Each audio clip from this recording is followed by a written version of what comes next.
मेरे पीछे आपको भीड़ दिख रहेगी। ये भीड़ इस वक्त मानगो के ईदगाह मैदान में विरोध प्रदर्शन कर रही है। किस चीज को लेकर विरोध किया जा रहा है वो मैं आपके बीच रख दूं। दरअसल 19 नवंबर को उत्तर प्रदेश के संभल में लोअर कोर्ट में एक याचिका दायर की गई और कहा गया कि संभल का जो शाही जामा मस्जिद है वो पहले हरिहर मंदिर हुआ करता था। कोर्ट में लोअर कोर्ट में याचिका दायर की गई। लोअर कोर्ट ने तत्काल तुरंत कहा कि सर्वे कराया जाए और उसी दिन सर्वे की गई। सर्वे इनकम्प्लीट रहा, जिसके बाद 24 नवंबर को एक बार फिर टीम सर्वे करने पहुंची। सर्वे के दौरान हिंसक झड़प हुई, गोलियों की बौछार की गई, पत्थर चलाए गए और 5 से 6 मुस्लिम नौजवानों की मौत हो गई। कहा जा रहा है कि पुलिस कर्मियों के गोली से ये मौत हुई है। पुलिसकर्मी की तरफ से कहा जा रहा है कि पहले पत्थर चलाई गई। चलिए मान लेते हैं कि पत्थर चलाई गई थी, तो क्या संविधान पुलिसकर्मियों को अधिकार देता है कि पत्थर का रोक आप गोलियों से करें? क्या आपके पास आंसू गैस के गोले नहीं थे? क्या आपके पास पानी के बौछारें नहीं थे भीड़ को तितर बितर करने के लिए?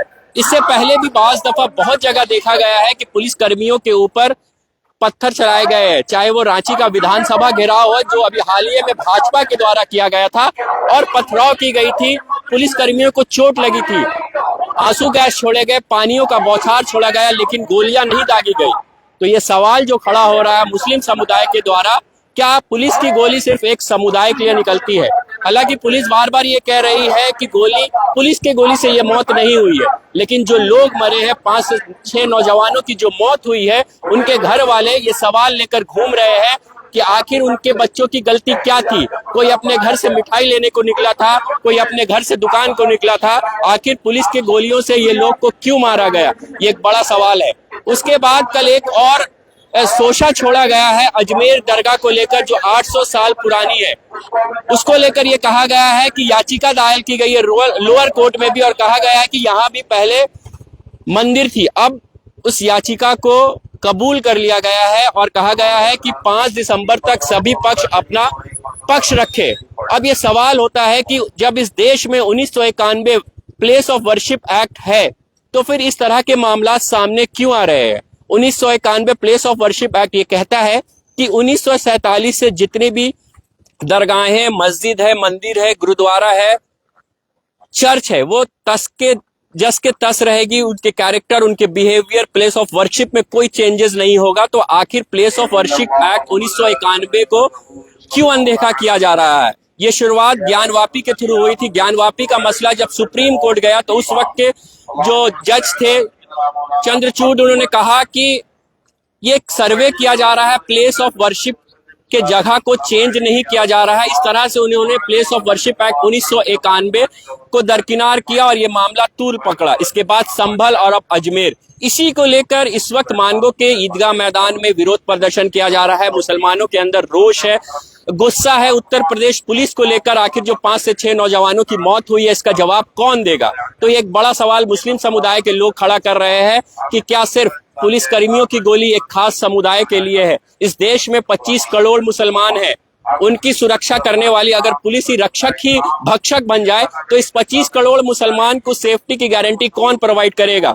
आखिर मुसलमानों को जस्टिस कौन देगा? एक बड़ा सवाल उठ रहा है और इसी को लेकर इस वक्त विरोध प्रदर्शन हो रहा है, जिससे पहले लाइव में भी आपने देखा होगा कि किस तरह मुसलमानों के अंदर गुस्सा है, आक्रोश है, सवाल उठ रहे हैं।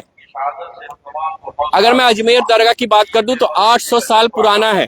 इस देश के प्रधानमंत्री, चाहे वो राजीव गांधी हो, चाहे इंदिरा गांधी हो, चाहे नरेंद्र मोदी खुद हो, हमेशा चादर पोशी करने वहां पहुंचते हैं। तो फिर आखिर ये बीच में शोशा क्यों छोड़ा गया कि अजमेर दरगाह में भी पहले मंदिर थी? क्या इस देश में डेवलपमेंट पे बात नहीं होगी? क्या इस देश में इन्फ्लेशन पे बात नहीं होगी? क्या इस देश में रोजगार पे बात नहीं होगी? क्या इस देश में सिर्फ मंदिर और मस्जिद की बात करके लोगों को आपस में लड़ाने का काम किया जाएगा? ये एक बड़ा सवाल आजाद रिपोर्टर अपने माध्यम से खड़ा कर रही है, सरकार से ये सवाल खड़ा कर रही है। क्या इस देश में बेरोजगारी का कोई मुद्दा नहीं रहा? क्या इस देश में गरीबी का मुद्दा नहीं रहा? क्या इस देश में भूखमरी का मुद्दा नहीं रहा?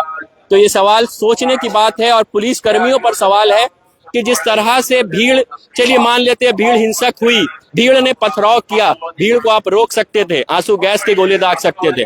उसके पहले एक और सवाल उठ रहा है कि 19 नवंबर को जो याचिका दायर की गई उसको तत्काल अप्रूवल कैसे मिल गया? इस देश में 83,000 केसेस सुप्रीम कोर्ट में अकेले पेंडिंग है, 4 मिलियन केसेस हाई कोर्ट में पेंडिंग है, 45 मिलियन केसेस लोअर कोर्ट में पेंडिंग है। तो ये कैसा एक केस था कि इसे तत्काल अप्रूवल दे दिया गया? ये एक बड़ा सवाल खड़ा हो रहा है। तो सवाल पुलिसकर्मी से, सवाल उत्तर प्रदेश के लोगों से, सवाल उत्तर प्रदेश के प्रशासन से कि आखिर इस तरह के फैसले क्यों सामने आ रहे हैं। इसी तरह की अपडेट्स के लिए आजाद रिपोर्टर के साथ बने रहें।